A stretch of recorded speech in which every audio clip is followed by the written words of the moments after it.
Hey everybody, welcome to Move to Combat. I'm James, and here are your hosts, Haley Hey, what's up, you guys? and Kenny. Hey. What are we talking about today, Haley? So today we're going to be doing kind of a pre-release primer because the War of the Spark pre-release is this weekend, and beyond Yes. that we're going to be talking, yes. Beyond that we're going to be talking a little bit about behavior at tournaments and like community guidelines that we should probably follow in general. Because it is a community. Yes, that's the most important part of Magic is we're playing a game together. So we should all, just work together to make that game a better place. Yeah. Yeah. So, starting with pre-release, what is a pre-release, Kenny? Please tell us. It's a release that happens before the release. Hence pre-release. What? They have those? It's almost self-explanatory. It is sort of self-explanatory, but pre-release is like a Magic player's Christmas. A little bit, yeah. You get access to the cards that are coming out of the previous set, and then you get to play with them. Which is, the point. So. Yeah. So what a pre-release is a week before the new set comes out, you get to go to events at your local game store, and they give you the cards to play with a week early. Yeah. So you get to build decks, and you get to hold these cards in your hand for the first time if you're not one of the privileged Wizards of the Coast people that gets them ahead of time. Or get to design them. Or get to design them. All very cool jobs that I wish I had. But we get to play with them for pre-release weekend, which is super awesome. Yes. It's super exciting. I'm kind of trying to contain myself. We can tell. I need really you to dial it back a little bit, Kenny. You're It's really too hard. excited over Too there. much enthusiasm. Too much enthusiasm coming from your corner, sir. Yep. So pre-releases, how do they work? Well, you're going to go to your favorite local game store, and they're going to have these things called pre-release kits for you. What comes in a pre-release kit is 6 packs of the new set, so in this case it'll be War of the Spark. And from those 6 packs, in addition, you get promo cards too. You get a rare. Yes, you and get, then it's a rare or mythic. You get a rare or mythic, and then you get a foil planeswalker with a timestamp on it. So normally at a pre-release you'll get... and then a dice and any other materials that come inside. Normally at a pre-release, in a normal pre-release, you would get a foil date-stamped card that is any rare or mythic in the set. But for War of the Spark, since we have so many planeswalkers, Wizards of the Coast has gifted us with the fact that we get to get a foil planeswalker guaranteed in every kit. Yep. So I'm super excited about that. Yes. And I cannot wait to play. I really, really want to open Gideon for my pre-release kit. I think a lot of people just really, really want to open Gideon. It's really good. So we're going to talk a little bit about how pre-releases work, what you need to play, where you can find your local game store to come play these. Pretty much everything you need to know going into a pre-release. So, Kenny, why don't you start us off with how it works? Okay, so you are going to get your packs, and then you'll get like an hour, a little bit more, a little bit less. Usually about 50 minutes. Yeah, to deck build, and that's going to be like a 40 card deck is the minimum. So normally players stick to the 40 cards because you can see your rares and your bombs more often. But some people, like Haley, tend to build larger decks. 42 to 45 cards because I'm so excited about all the new cards in the set. I just want to play them all. Yeah, she also just has really hard times just cutting making cards. decisions. Yes, that's it. It's between 16 and 18 lands. 17 is the norm. That gives you like 23 cards, give or take, that are not lands. Usually it's kind of a combination of really good bombs, but you're going to be more concerned with the commons and uncommons just because you get more of them. Yeah, typically, so you're going to be building a 40-card deck, as we explained. 16 lands if you're playing stuff that's like super low to the ground. 18 if you're kind of playing more of like a control style. You're going to go ahead and build your deck that is continuous construction. And what that means is if at any point in time during a pre-release you don't like the deck you built, you can go ahead and build yourself a new deck. Yeah. Which I love.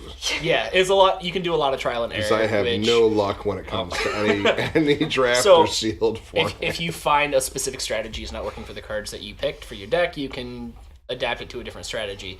You can also drastically switch your sideboard, which is the entire pool of cards you didn't use between games. Yeah, every card you open up is your sideboard. Yeah, between the best of 3, you can switch your sideboard, but you do need to be aware of time. Theoretically, you can switch your deck in between the games. So, if you play game 1 and you hate it, you can play game 2 with a different deck. Just like be aware that you are on a time schedule. Yeah, be considerate to the other player, and if ask them if you're going to try and do that, and if they say it's okay, sure. Otherwise, just make the normal sideboard changes. I would say more of, unless you have you build 2 decks to start with. Yeah. Some people do that, and kudos to them. I cannot do that. I do that a lot. But if you build 2 decks to start and you want to switch them out in between games, go for it. Typically, the best time to switch your deck out is in between rounds, though. Yep. And it kind of all just comes back to being considerate to the other player. Yeah, you should always be considerate to the other player.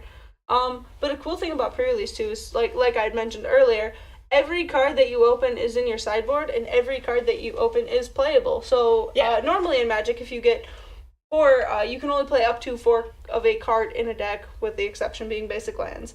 In pre-release, if you open up 6 of a card, you go right ahead and play 6 of that card. Yeah, let's say you get 5 Elder Spells. Play all 5. Make everyone sad. Just ruin everyone's day. Yeah. Oh man, one is sad enough. Yeah, play all of them. No, play all of them. Play all of them. So Wizards also does this cool thing. If you're wondering, hey, this pre-release thing sounds pretty cool. Where can I play at? Well, luckily for you, Wizards of the Coast has a store locator. So every store that is officially sanctioned under Wizards of the Coast is listed on their website, and you can go and find one. Yeah, there's a whole bunch. A lot of local game stores usually support Magic in some fashion, just because it's super lucrative. Yeah. But most of the time, you can find a game store within 20 to 30 minutes of you. Yeah, I'd say 15. It depends on the area you live in. But yeah, typically I'd say that there's usually one within 20 to 30 minutes of you, and you might not even know it. Yep. Right. So now that you know how a pre-release works, what should you do for pre-release? Is there anything you have to bring? Should you, prepare in any way? I mean, so most pre-release, the first pre-release for every set is a midnight release. I would suggest that if you've got time or a day before that, it takes place on Friday, I would either get a coffee or 3. Or take a nap beforehand. Or if you've got time, take a nap. Just because it'll normally go. Take some snacks with you. Take some snacks. Yeah, you should always bring some snacks. Normally pre-release goes until 3, 4, 5 in the morning. So just be aware that if you're going to a midnight release, you're kind of in for the long haul. Yeah, depending on the store you go to, depends on how they run things. Every store runs things differently, or with variation, I should say. You're typically gonna be there 4 to 5 hours, probably at minimum for a pre-release, because you have an hour to deck build, or roughly an hour to deck build. 30 minutes before that to pass out packs and go over the you've got the whole judge thing, because judge will give you a spiel, they'll tell you about all the new mechanics in the set. Yep. They'll tell you what your expectations are, they're there to answer questions, all sorts of things, so... Which you should do if you have questions, because that's never be their afraid job. to ask judge questions, that's their job. So... another important thing, too, you're going to be there for a long time. Bring snacks, bring beverages, please shower. Please shower. And be aware that if you can afford to play Magic, you can afford to take a shower. Yeah. Just be kind to the people around you. It is a public event, and you're there to have fun. It's not really a super competitive environment normally. You're there to test you're there to play a set for the first time. You're there to enjoy the way the mechanics work with each other between cards, compare deck ideas, trade cards after the event finishes up. It's for fun. It's not.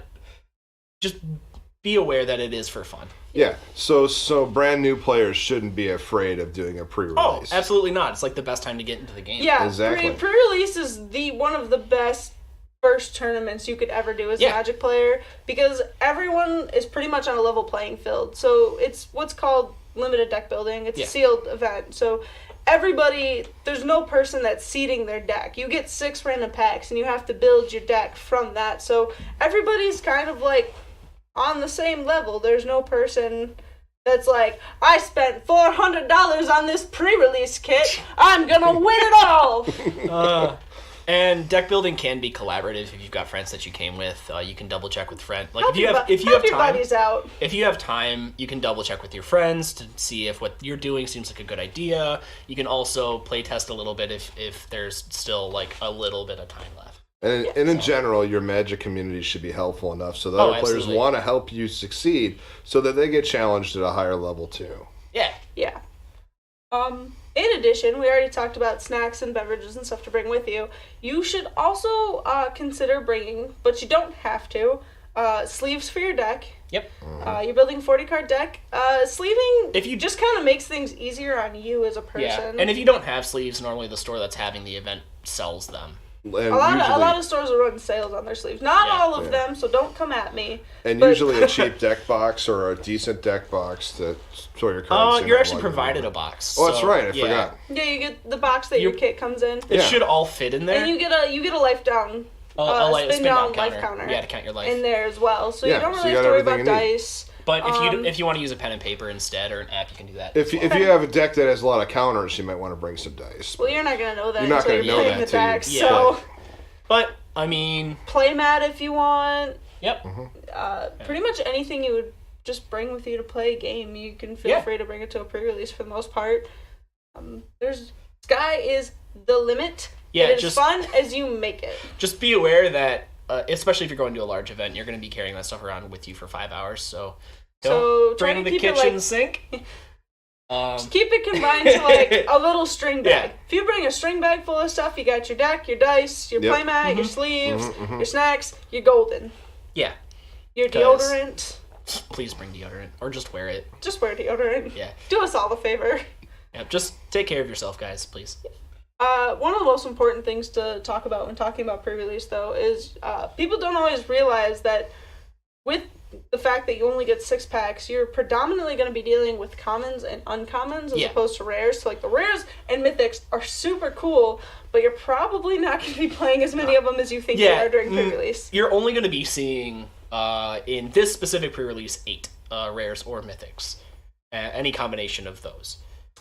Technically, up to 8. Up to 8. Up to 8. 7 minimum. Because there's only 1 rare mythic per pack. And then you get your promo, which is guaranteed a rare mythic. But your Planeswalker promo is not guaranteed to be a rare. It could be an uncommon. So you could have 7 or 8 rares. Yeah. If you get really lucky, you get a foil rare in your pack. That's like miracle speak. Don't get too excited. Don't expect all of those rares to work well together. Yeah. Yeah. You know? So you usually a player will only be playing like 3 or 4 of their rares on a good day, and sometimes 1. I was gonna say on a good day, maybe. I usually play like 1 or 2. I've had events where I've played all of them, and they've worked out fine. Aren't you lucky, Kenny? So what we've gone ahead and done today is we have prepped a couple of cards for you to keep an eye out for during your pre-release. We have 3 cards from every color, and so 1 white, multicolor. Blue, black, red, green, and we have 3 multicolor cards. Yep. From each color, we have picked a planeswalker to look out for, a piece of removal, and a creature. All in the common and uncommon categories, so you're probably more likely to see them.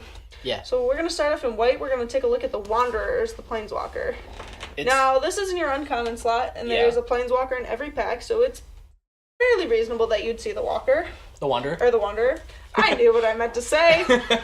Walker, Wanderer, they're all the same thing. This is really good at getting rid of your opponent's bombs, because they just... Well, for those of you who don't know, the Wanderer... Sorry, I apologize. For those of you who are listening in, the Wanderer is a 4 converted mana cost spell, 3 colorless, 1 white, for 5 loyalty. Its static ability prevents all non-combat damage that would be dealt to you and other permanents you control this turn, and its -2 ability exiles target creature with power 4 or greater. Yeah, this is a removal spell. It's a piece of removal that protects your creatures and yourself. I was going to say protects you too, yeah. So this is really good in a format in which you only have 20 life to deal with. It's preventing that damage from hitting you, and you want as much damage prevention or non-combat damage. Non-combat damage. You want as much ways to like mitigate the amount of damage that you're taking, and also as much removal. In my opinion, you want as much removal as possible. To help prolong your game and get you farther. I think the most important part about the Wanderer is the -2. Yes. Being able to remove your opponent's bombs in a fashion that they can't get them back is really important. Yeah, it on will average, be dead sometimes, but it'll matter when it counts. Like when it'll count when it matters. There you go. There you Kenny. go. I was waiting for that. Yes. Yeah, and your opponent's only gonna have so many bombs in their deck. Like on average, you're probably only looking at 3 to 4 of them, maybe. Yeah. So the ability to take that away from them is just insane amounts of value. Yeah. So white removal, we're gonna be looking at Prison Realm. Pull it up. It is a 3-drop enchantment, 2 colorless, 1 white. It says, when Prison Realm enters the battlefield, exile target creature or planeswalker an opponent controls until Prison Realm leaves the battlefield. When it enters, you get to scry 1. Yeah. So it's an Oblivion Ring, just more restricted. And it hits planeswalkers. Yeah. Yes. I believe Oblivion Ring hits any permanent. Any non-land permanent. I believe it does, but anyway. not the point. The point here is you've got no ring for creatures and planeswalkers. Yeah. So it's not quite O-ring because it only hits creatures or planeswalkers. But the important part here is it hits planeswalkers. Yes. And when it enters, you get to scry 1. So this is another way to get rid of your opponent's bombs in white. Yep. This is, it lets you see a card, and it gets rid of the things that matter. Definitely gets rid of the things that matter. And it's got Bolus on it, so how can you not like it? Yes, the art is fantastic. Next up, we have Trusted Pegasus is your creature to look for in white. It is in the common slot, so you have a pretty good chance of seeing this. Trusted Pegasus is a 3-drop, 2 colorless, 1 white for a 2/2 flyer. It says whenever it attacks, target attacking creature without flying gains flying until end of turn. Yeah, so flying is super limited in this set. I believe there's only like 14 creatures that actually fly below the rare. I don't know the rarity. I don't know the exact level, but flying is super important in general. Yeah, it's just the cleanest form of evasion in the game. Yes, and one of the things you're looking for in such a limited event like this is you're looking for that evasion. You want it. You want to be able to get in as much damage while limiting the amount of damage that you're taking, and flying is one of the best ways to do that because flyers can only block flyers. So anytime you can have a flyer can only be blocked by flyers. Can only be blocked by. Is that what I said? You said can only block flyers. I meant can only be blocked by other flyers. My bad. I got really excited. Sorry. Yeah, but if you have anything that can give something on your field flying, you should do it because flyers fly over everything. If you got like this big 5/5 ground guy that is just kind of getting chump blocked all day, you play Trusted Pegasus, give it flying and Kraken for 7. Yeah, that's insane. Moving on to blue. In the Planeswalker slot, Kasmina. Yeah, Kasmina is a 4 mana, 3 colorless, 1 blue Planeswalker for 5 loyalty. She spells your opponent's cast that target a creature or Planeswalker you control costs 2 or more to cast, and then she -2s to create a 2/2 blue wizard creature token, and then you draw a card and discard a card. We were geeking out about her on our first episode because she's one of the best uncommon planeswalkers in the set. Agreed. I think she's one of the best uncommon, and part of the reason she's so good and limited is, one, you've got protection for the things that you do have. So if they're trying to target your creatures or planeswalkers, which are most likely your bombs in this set, they have to pay 2 more mana to cast them. And in a format where you're like so restricted to so many things, having to pay that extra 2 mana is not always ideal, and in addition to that, she generates tokens. She's a 4-mana creature factory. 4-mana that draws you cards. Yeah, that draws you cards. And she filters through the stuff you do and don't need. Yeah. So she's obviously a good choice to look for in the Planeswalker category. She's very, very good. As for, like, blue removal spells, another Kasmina card. Blue's actually really good in this set. Kasmina's Transmutation. It is a 2-drop, 1 colorless, 1 blue, enchantment aura. You enchant creature. An enchanted creature loses all abilities and has base power and toughness of 1. Yeah. It's a permanent turn to frog. It is. It's in the 2-drop slot. So the fact that you can make their bomb for 2 mana become a 1/1. Oops. This is, if you're predominantly in blue, spells like this are what you're going to be looking for, because that's generally how they remove creatures. By not actually removing them, just turning them into something else that doesn't have... Blue doesn't have a ton of direct removal, so in blue you're going to want the stuff like this. The stuff that makes it smaller, easier to deal with, the stuff that bounces it off the field. And this is in the common slot too, so you're more likely to see a bunch of these. So you should pick up as many of them as you can if you're predominantly in blue. And this gets rid of all abilities, so like flying, indestructibility, hexproof, whatever, or not hexproof because you can't target it, but like double strike, first strike, vigilance, anything that's like keyworded on the card or any text on the card just gets erased and it becomes a vanilla 1/1. Yep, just here was my 5/6 hexproof that was swinging at you for 5 damage every turn. Now it's just a little 1/1 that can't do anything. You can't target a hexproof creature, but you can't target a hexproof creature. Well, I got that, but you know what I mean. Yeah. Sorry, my bad. You can't target a hexproof creature. So it was a 5/6 with flyer, trampler. Let's go whatever. trampler. Yeah. 5/6 trampler has base power and toughness of 1/1. It's now pretty much doing nothing except jump blocking. Yeah.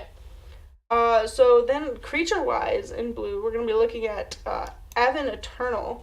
It is a 3-drop, 2 colorless, 1 blue, 2/2 flyer. When Avon Eternal enters the battlefield, you get to amass 1. So you're paying 3 mana for 3 power, essentially, on 2 different bodies. It's effectively a Windrake, which is just a 3 mana 2/2 flyer, but it comes in with another body or puts a counter on an army that you already control. So creatures like this that create other creatures when either they enter the battlefield or you activate an ability for it are generally really good because board state matters in limited. Yeah, so this is in the common slot as well, which is really good because, once again, you're going to see them. So if you're in blue, this is something to look for. It's a 2/2 flyer. It's evasive. It gives you the 3rd power, like the 3rd piece of power on a body that you already had existing, or it provides you with an extra body to do something else with. Yeah. So moving to black, Planeswalker for black, we have Obnixilis Hate Twisted. He's a clock. He's 5 mana, 3 and double black for a legendary Planeswalker. Whenever an opponent draws a card, Obnixilis deals 1 damage to that player. And then he -2s to destroy target creatures controller controls, and then its controller draws 2 cards. So you're destroying a creature, but you're giving your opponent cards, and then they take 2 damage, which is a lot. Yeah, just a little bit. He's good, and the reason why you would choose him, I think, in black over Davriel, at least in a limited format, is he's more versatile. He can go into more decks. He does his thing on his own. That and Obnixilis is an established clock. He doesn't have to do anything else. Correct. He can sit there and your opponent's draw cards and he just deals damage to him. So he puts them on that timer by himself. Potentially an alternate win con? Yeah. At least in the limited, yeah. Just a second. Next we'll be talking about Obnixilis' Cruelty, another double feature for these Planeswalkers in black, just because this card is so good, how could you not play it?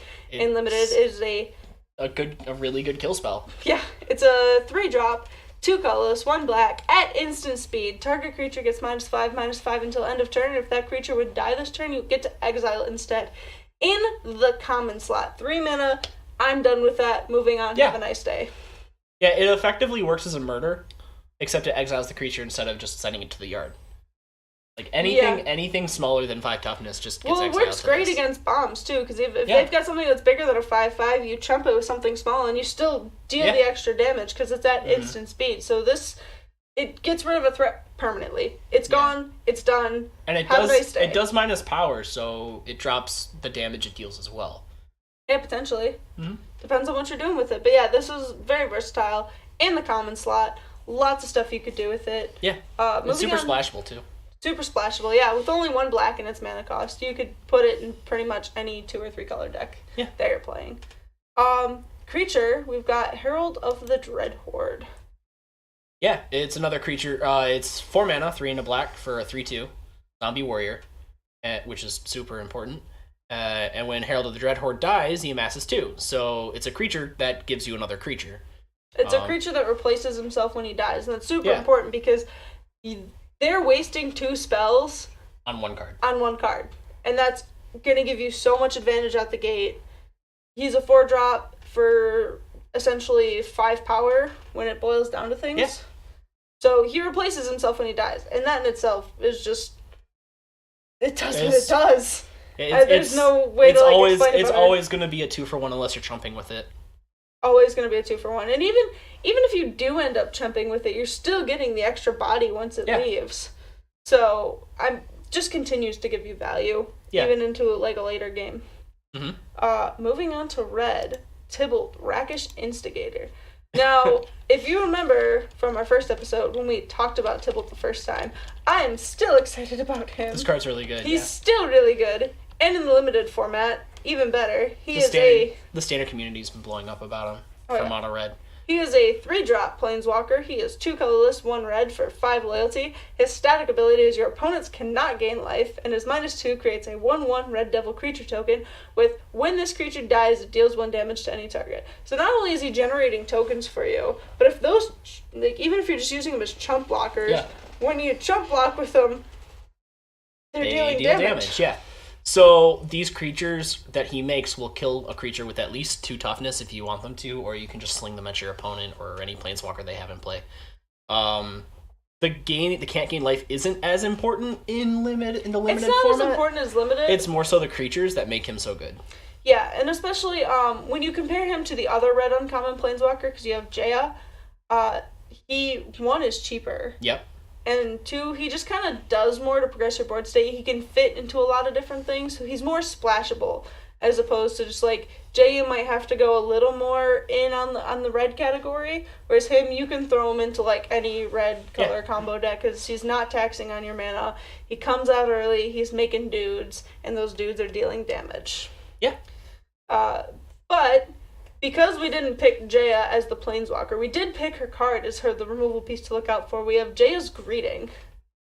Jaya's Greeting is a 2-drop, 1 colorless, 1 red instant spell that deals 3 damage to target creature and scry 1. Well, it's another fantastic removal spell. It deals 3 for 2. Especially in the common slot. Yeah, and then you scry 1.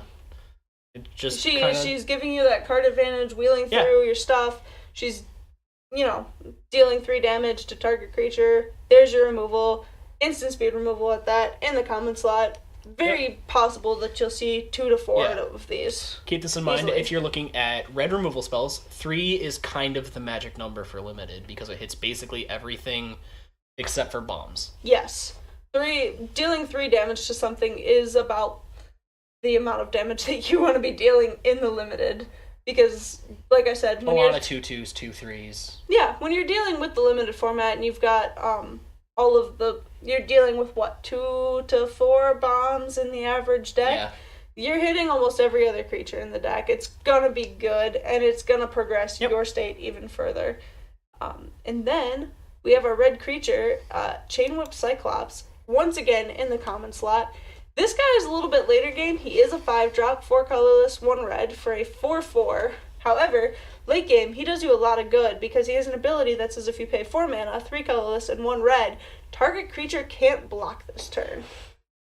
The good thing about him is the activated ability is less than the CMC, so the turn after he comes down, you can pay the 4 mana and then make something not able to block. So if they've got a huge creature out and you've got a wide board, you're like, cool, that creature can't block, kill you. Yeah, he's really good. You can play him on curve, and he works perfectly on curve, but he also works good if the game starts to go into, a later phase as well. So when you're getting down to, looking at the last, 10 to 15 cards of your deck, and you're not really quite sure what to do, and you've got, a board of mana, just oh, look at this, sink the mana, and their entire board cannot block, and I'm going to swing in with my board, and that's death. That's called Flood Protection, which is always great to have. Yes. Or Mana Sinks. Just having the ability to use your mana effectively, even though you can't cast anything out of your hand. Correct. So moving on to green. I love the flavor text on this card. So the flavor text says, you say this 10th district, not Rubble Belt, but where Smash happened, that Rubble Belt state of mind. From Cyclops our Cyclops philosopher. This guy's here ready to party. Yeah. He's ready to party, and he is also a modern day philosopher. Of course. Only the best. I'm actually really excited to see that the Chinese set Planeswalkers are being repeated in the actual core set. Yeah, it's kind of cool that we get to see this guy again. So this is in green. We've got an uncommon Planeswalker, Jiang Yangyu. He is Wildcrafter. He is a 3-drop Planeswalker, 2 colorless, 1 green for 3 loyalty. Each creature you control with a +1/+1 counter on it has tapped at 1 of any color mana, and his -1 is put a +1/+1 counter on target creature. And it is cool that we're seeing the Chinese Planeswalkers actually in our standard, because keep in mind they have been in Standard before, just Yeah. only in China. Yeah. We never got them in any other country in the world. So it's really cool that we get a chance to use them now. Yeah. Or at least him. Yeah. I want to make a point that this -1 is super important because we have proliferate in the format. Yes. Just being able to put a counter on your guy to initiate that proliferate target and then adding to it. Yeah, and it is him over Arlen Cord, I think, is just better because he isn't like an all-in strategy, whereas like Arlen Cord is kind of more for tribal wolves. And when you're dealing with a limited format, tribal stuff is kind of really hard to do. Unless that format is built around tribal. That format is built around tribal. We haven't had that in a while. That was Ixalan, right? It's been a few sets. Yeah, it was Ixalan. Ixalan and Rivals of Ixalan. But in your typical Standard, you're not going to get a tribal deck necessarily. Yeah. So to put Arlen in here just didn't make sense. It made more sense to go for the 3 mana. I get to add mana to my pool and also start proliferating. Arlen Cord's also like 6 mana. Yeah, which is a big deal. And for what it's a big deal, and for what she does in limited, it's not really worth the 6 mana in my opinion. At least not in the limited format, because as we said, and as the name suggests, it is super limited. So yeah, you're limited. Just to your building upon that doesn't really do a whole lot for you. Nope. You got the dog Moe in the back. Yeah. I love Moe. He's super cute, and his Super Saiyan mode is boss. But moving forward, Band Together. So this is about the closest thing you're gonna get to a removal spell in green. Yeah, fight cards. Fight cards. Yeah, this isn't necessarily a fight card. What it is it's 3-drop instant, 2 colorless, 1 green. It says up to 2 target creatures you control each deal damage equal to their power to another target creature. This card's fantastic. It first is at instant speed, and second, you can take your 2 smaller creatures to team up against a larger bomb, right? Yeah. So if your opponent's got like a 4/4 and you have 2 2/2s or whatever, you play this card and that 4/4 is now dead. Yeah, and this is kind of like green wants to play off of each other. Yeah. So you're constantly using the combined forces and making things bigger and doing this. So this is about as close to a green removal spell as you're gonna get in this set. This is generally the flavor of green removal anyway. Generally the flavor of green removal. One thing I like about this, especially though, as opposed to just like another fight mechanic card, is it deals damage equal to their power to another target creature, whereas fighting, your creature deals damage to their creature, but their creature also deals damage back to your creature. So in this, it's just a one-sided hit. So your creatures aren't taking damage from this. Yep. So you're using your 2 little guys to remove one of their big guys, and you're not hurting for it at all. Yeah, it doesn't rely on you having a large creature to be able to use it, which is nice. And this is in the common slot, too, which is going to be very nice for any deck who predominantly wants to play green, because it's how they're going to deal with your bombs. Yeah. When they're not playing bigger creatures of their own, that is. Yep. And for the creature in green, we have the Snare Spinner. Snare Spinner, yes. It's a 2-drop, 1 in green for a spider. It has reach, which allows it to block creatures with flying. And whenever Snare Spinner blocks a creature with flying, it gets +2/+0 until end of turn. So this is a 1/3 that blocks as a 3/3 against flyers for 2 mana, which is super efficient. Yeah, and this is their way to get around the whole evasive flyers. Yeah, only flyers can block flyers. Reach can also block flyers. Yep. So this is their way around every other deck's piece of evasiveness. Yeah, and this safely blocks most of the 3 mana plus flyers because they generally have about 2 power. Yeah. So it'll survive it. And everything else, like it sits and blocks most things on the ground that are around its mana cost as well. Mm-hmm. And in the common slot, I mean, this is essentially just a good... It's not a wall, but it acts as a wall against flyers, it's which just is nice. Really solid blocker. It's a very solid blocker. So you're probably going to see, once again, common slot, 2 to 3 of these. Yeah. You're golden if you get this against flyers. That evasiveness does not bother you for a hot minute. Nope. Also to note, alternatively, in light of like removing stuff, green also offers Death Touch. It does. Which we Green don't have and black. Yes, green and black. We don't have an example of it in this, but Death Touch in green and black is another good mechanic to look out for. Because as we said earlier, green doesn't have a ton of straight up removal. So if you've got that Death Touch, that becomes your straight up removal. Yeah, at that point you're using your creatures to remove other creatures. Yeah, which doesn't feel as good, but it's still something. You and work it's with better what than you no got. removal. Yeah. So moving on to multicolored stuff. Speaking of Death Touch. Speaking of Death Touch. Vraska's Swarm Evidence is... It was an unintentional segue! is a 4 mana, 2 colorless, and 2 hybrid black-green, which means you can pay either black or green for the mana cost. A legendary planeswalker with 5 loyalty, and whenever a creature you control with Death Touch deals damage to a player or planeswalker, you put a +1/+1 counter on that creature. Then she -2s to create a 1/1 black assassin creature token with Death Touch, and whenever this creature deals combat damage to a planeswalker, destroy that planeswalker. Okay. She's good for several reasons, especially in limited. Super easy to splash into decks. Yeah. Not only does she doesn't have to be in a green black deck. Hybrid mana means you can pay one or the other. Yeah. So you can just pay, like, put her in a straight black deck, you can Or put her in a green straight deck. green, Or any combination of things. You can have her in a green-red deck, and it's totally cool. Yeah. Pretty easy to do. I mean, she is double of one of the colors, if that's the route you go, but that's not too bad. And then, in addition, she makes Death Touchers. Yeah, so she makes creatures that act as removal for both creatures and planeswalkers, which is really important because we're in a planeswalker set, and Yes. everyone will have a minimum of 7 planeswalkers In their pool. in their pool. Yeah, everybody have a minimum of 7 planeswalkers in their pool.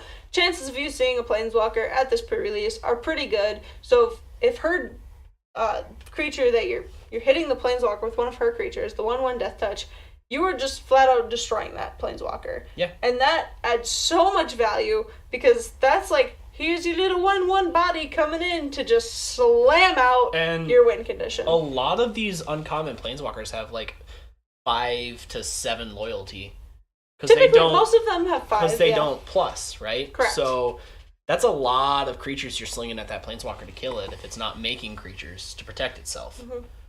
And it makes those little 1/1s become even better because of her static ability. So Yeah. it says whenever it deals damage to a player or planeswalker, you get to put You a grow +1 it. counter on it. Yeah.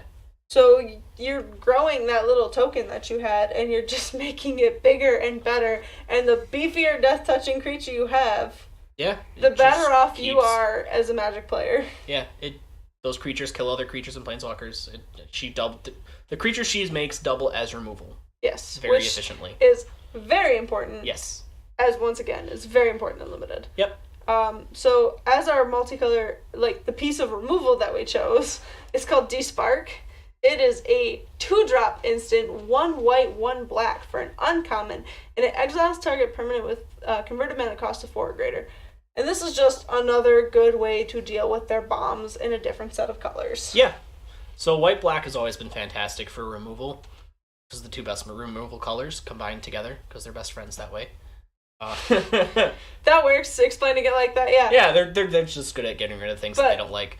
But This is a great 2-drop instant. yeah, being able to exile a Permanent. It's A just troublesome- target permanent. yeah, It's- troublesome permanent Yeah. that they spent 4 mana for. Yeah, this could be any one of their bombs. It could be, because it's a permanent. We're talking artifacts, enchantments, Creatures. planeswalkers, creatures. Anything that's giving you a headache is now gone. Yeah. And it is in the uncommon slot, so you're not going to see it as commonly, obviously. However, if you're in white and black, this is a spell to look for 100%. Of course. Moving on to our multicolored creature, we have Merfolk Skydiver. I love this card. I'm going to be playing this card in Standard. I'm so excited. I know you do. It's a 2 mana, green and blue, for a Merfolk Mutant, a 1/1, with flying, and when it enters the battlefield, it puts a +1/+1 counter on target creature you control. And then it has an activated ability for 3, a blue and a green, you can proliferate. So we're in a Planeswalker set, and a bunch of the creatures have +1/+1 counters, and this lets you put more of those on it. Yeah, not only that, he gets to put a +1/+1 counter on target creature you control. He's a 2-drop, 2/2 flyer, potentially. Yeah. At the bare minimum, it is a 2/2 flyer that makes Yeah. itself bigger with extra mana. Yeah, so even if you don't have anything else, you just got yourself a 2/2 flyer. Yeah. Or say you do have something else, that's better. Well, now it's got a +1/+1 counter on it that you can proliferate. Yep. At will. So this is good for early game, and I'd argue that in limited it's good for late game too, because of the fact that it does have that 5-cost proliferating ability. Yeah. So it's flood protection. Definitely flood protection. You put the +1/+1 counter on him, late game, he just becomes bigger. You put it on something else, that just becomes bigger. Yeah, and if it doesn't get removed, then eventually you'll have this big flyer that is really hard to deal with. Yeah, there's not really a downside to playing this card. It's got the evasion with the flying, it's got the counters, it's got the ability for late game, so it's kind of everything you want in a little creature. Yeah, I can't wait to suffer this creature in Kenny's commander deck that's all merfolk. Commander, standard, man. Commander and standard. Yeah, both. I play lots of merfolk. Kenny likes merfolk maybe a little bit too much. Hey man, they draw cards and they attack. So, those are our card suggestions to look out for. Now I think we're gonna give you some of like our tips and tricks. Kenny and I build pre-release decks differently. So I personally, when I'm building a pre-release deck, I take all my packs and I open them and I split them up by color, and I look for all the removal that I can. And I typically try to do 2 colors because it's the most consistent. So whatever 2 colors I have with the most removal, I kind of just base my whole deck around those, because removal will win you games. I know Kenny doesn't do that. I do it a little bit the opposite way. I do split it all 5 colors just because it's a good way to organize it, so you see what you have in each color. And removal is important. Absolutely. But removal is super important. In fact, it's the most important part of a pre-release. But removal doesn't necessarily win you games. Removal stops your opponent from winning games. Yes. I prefer to build around the bombs that I have and then fill in the removal from there. I prefer to build around removal. So when you refer to a bomb, Kenny, what exactly are you referring to specifically? Cards that have a huge impact on the game. Gotcha. So, like the rares, Gideon from this set is like a 3-mana card that becomes its own creature. So just the big win con cards. Yeah, cards that win the game cleanly by themselves. When we refer to bombs, you refer to cards that can win the game probably by themselves. For example, or with Colossal Dreadmaw. It is a 6-drop green card that is a 6/6 trampler. Yeah. You play that thing, and you've got 6 power on the board that is trampling all over those little chump blockers. That's a bomb. Yeah. That can win you a game. Yep. Any large flyer. Any large flyer. A good chunk of the planeswalkers. Mm-hmm. So arguably, you guys are arguing between offense and defense, with Kenny focusing on his offensive win cons first, and you're focusing on your defense, preventing an opponent from winning first. Correct. Okay. And I like doing that because if I clear Kenny's board with all of my removal that I've had, then that gives me free reign to play my bombs. Yeah. And have my bombs just take over the game. Gotcha. Whereas, more of a delayed win strategy. I prefer to keep you under pressure. Gotcha. Well, I guess you guys will just have to agree. That sounded so like, I just prefer to keep you under pressure. Yeah, keep you on the back. Dismissive. Yeah. I like to keep the player on the other side of the table a little bit on the back foot. Yeah, I've noticed, having played you in Commander many times. I would rather have more ways to deal with something, especially in a format in which I know that I only have a set number of cards that I can use. I only have a set number of bombs in my deck.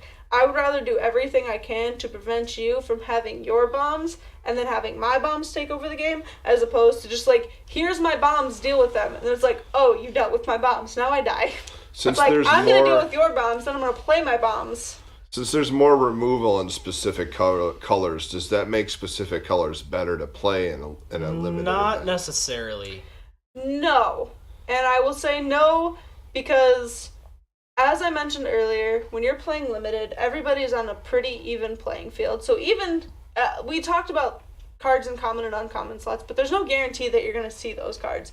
Even though you've got a better chance of seeing them, it's all random what you get. There's no guarantee that you're going to get anything. There's not even a guarantee that you're going to get removal, because that has happened before. It's kind of a luck of the draw. Yeah, pre-release is a luck of the draw. you get what kind of deck you get in your kit, and you don't throw a fit. Right. Nope. I think my strategy is more of in between both of yours. I like balance with what I do.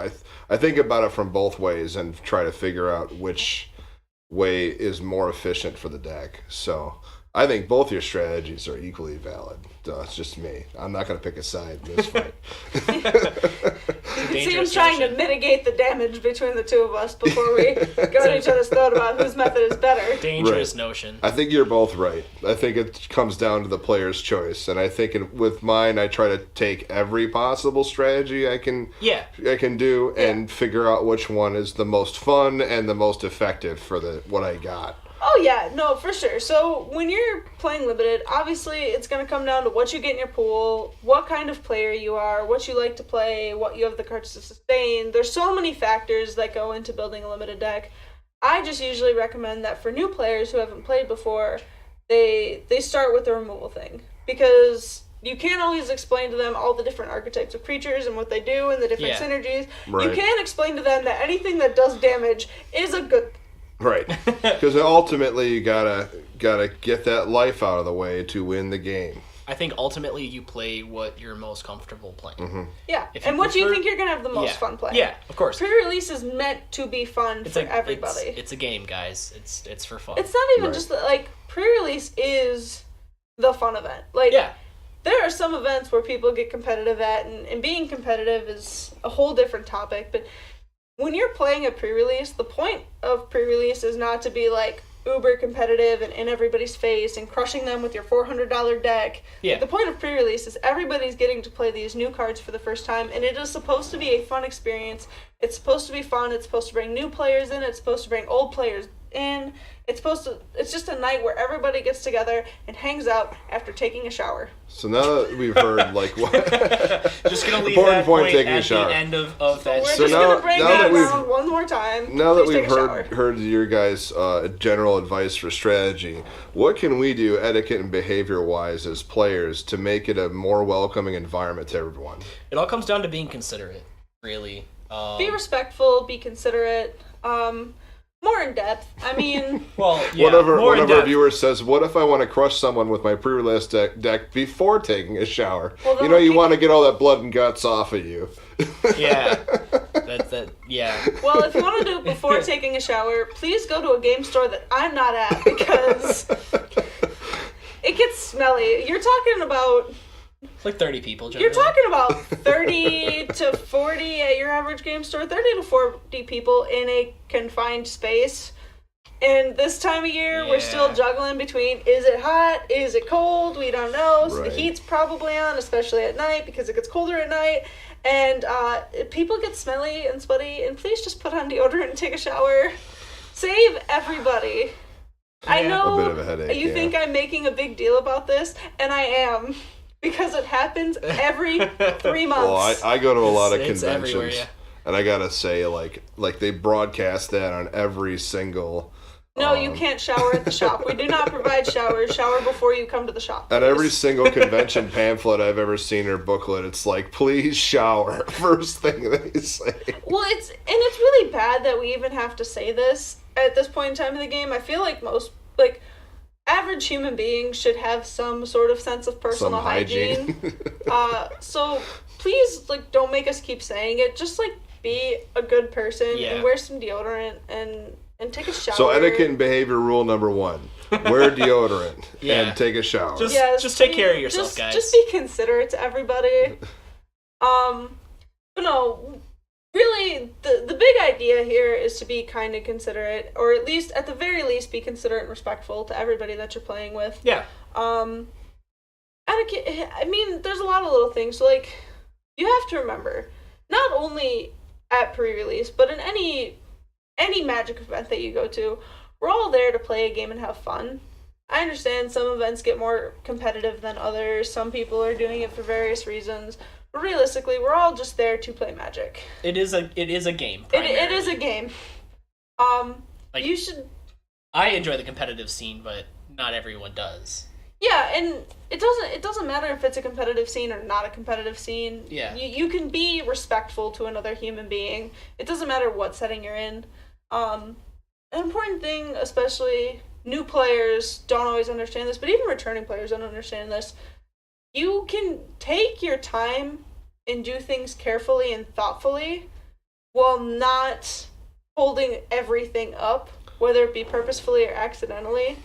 Yeah. You can take your time to think about your play, make the thoughtful choice, read your cards, but do it in a respectful manner. Yeah, like for instance, if I need a moment to think, you guys have seen me do before. I'm like, hey, thinking for a second.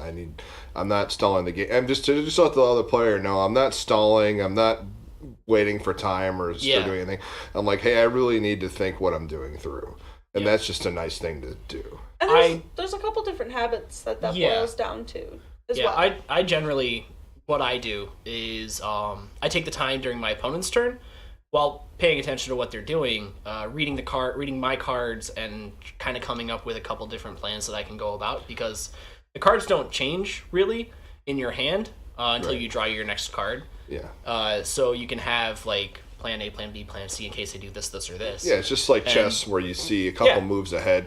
But, for newer players, it might be a challenge. So we're not saying we're not going to be patient with newer players. No, of course not. You be patient. Just take the time. Use your time sparingly, because you are on a timer.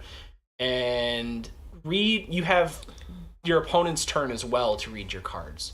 Yeah, there definitely is a difference between taking a moment to think about stuff and consider how to play carefully, like, what lands do I want to tap to play this card? Should I play this card right now? This card that I just drew, is it worth playing over the card that I had planned to play?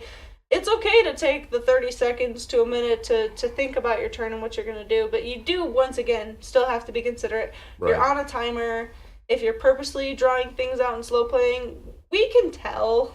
Yeah. It's not really a and secret. If you see somebody doing that, you can always get your judge involved. Yes, one important thing in all of this is you can and should call a judge at any point in time if you feel that something isn't right or you need clarification.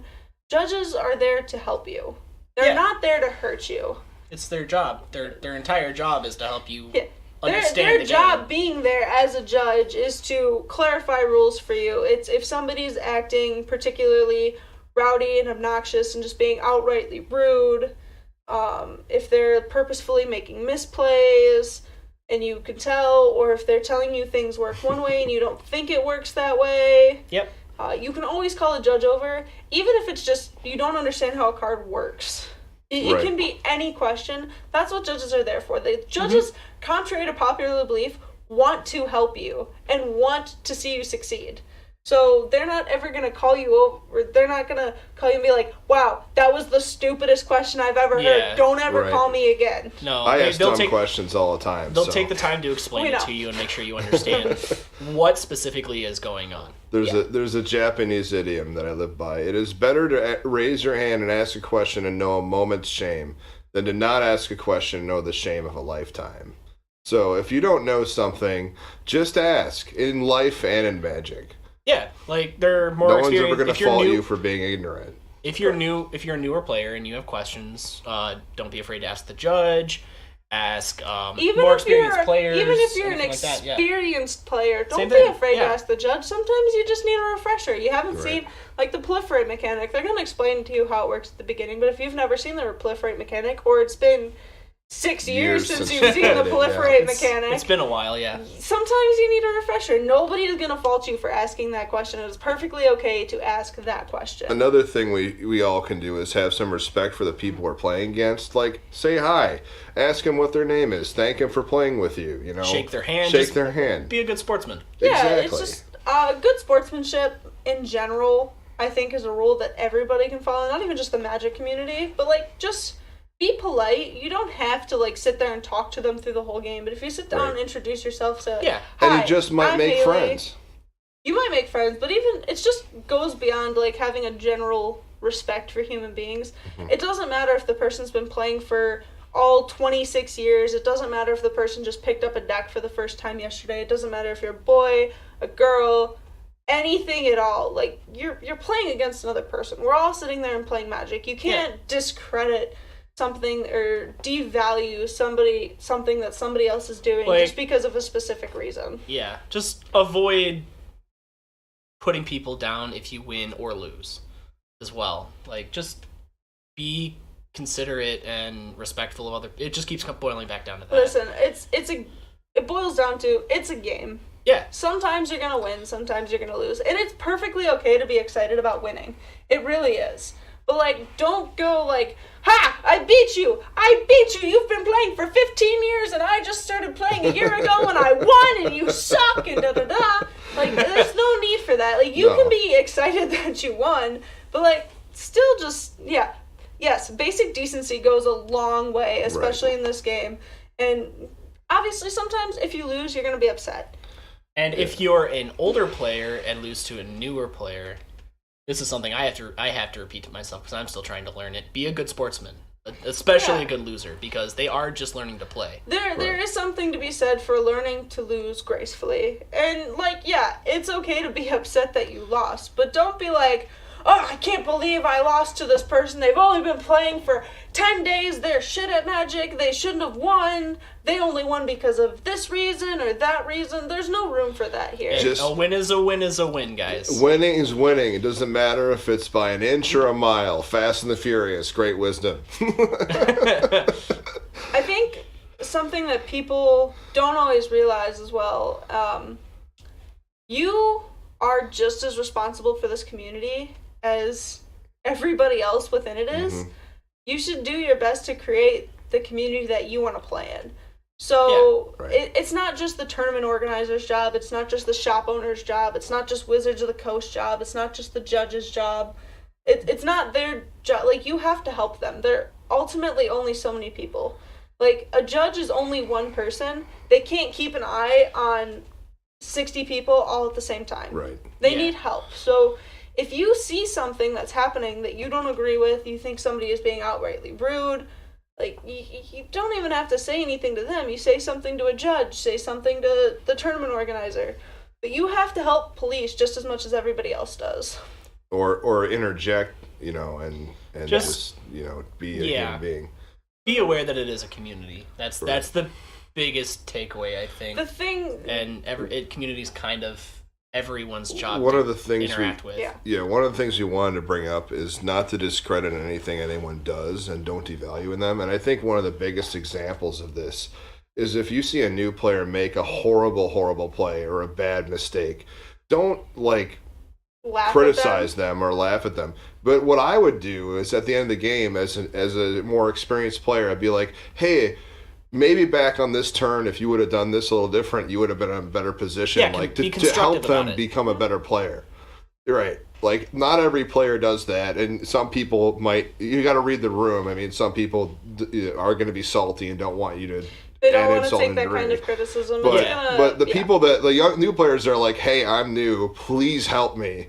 Like, they'll take anything. You'll get the "please help me" look sometimes for new players. It was like, what did I do wrong? How did I lose? Right. And you can take the time, not during the game, because it's good etiquette not to say anything and let the opponent or both players to make their own decisions. Exactly. But take them aside, and if you saw a line that was a little bit more efficient at that point in the game, you can point it out to them, and then usually they'll learn something and internalize it a little bit. Right. And like I said, you don't do that with everybody, but only the people that are asking for help. Yeah. Because otherwise it comes off as condescending and a little... Well, condescending. Yeah. Condescending, yeah. But like, people did that for me when I was first playing my first tournaments, and it really helped me out a lot to learn more about. Hey, I had no idea how to play Control when I first started, and it opened up a whole new world to me when Control players are like, "Hey, you should be doing it an entirely different type of Magic playing than they do now." And now I almost always play Control decks, so. Yeah. It can open up new worlds for people. Yeah, I think, once again, we've explained a lot of stuff, but it really all boils down to be polite, common decency. Just take care of yourself. Take care of yourself. Wear take deodorant. Take a shower. Take a shower. Just take care of yourself, guys. Yeah, if you got a couple slices of pizza left over, share them with people. Just be a cool guy or gal or however you identify yourself. Pizza makes you friends. Yes, exactly. Yeah, no, the biggest takeaway is just be respectful. I mean, every environment that you play Magic in is going to be different. Every community that you get involved with within Magic, you go to one shop, it's going to be one way. You go to another shop, it's another way. That doesn't mean you should change how you are as a person. You should want to make that community better because that is your community. Those are the people that you're going to have that share this common interest with you. We're all just playing Magic to have fun. Yeah, just some basic primers on how to make yourself a more positive person from a Dale Carnegie human relations champion. Yay! Don't criticize, condemn, or complain. That's like rule number 1 of Dale Carnegie. Like if you lost, don't criticize yourself. Don't criticize other people. Just accept the loss. Don't complain about it. I'm a victim of that a lot. I try not to, but I get really salty sometimes. But don't complain and don't internalize it. And, that will really help you be better. And also play every game as enthusiastic as Kenny plays his games. Like, yay, I get to play Magic. Yay. It keeps your energy level up and you're always going to be positive about what you're doing. Like, even if you lost, you still get to play this amazing game with an amazing group of people. Yeah, for sure. We're all part of the same community. Let's just try and, be chill with each other and not judge the environments that we're in.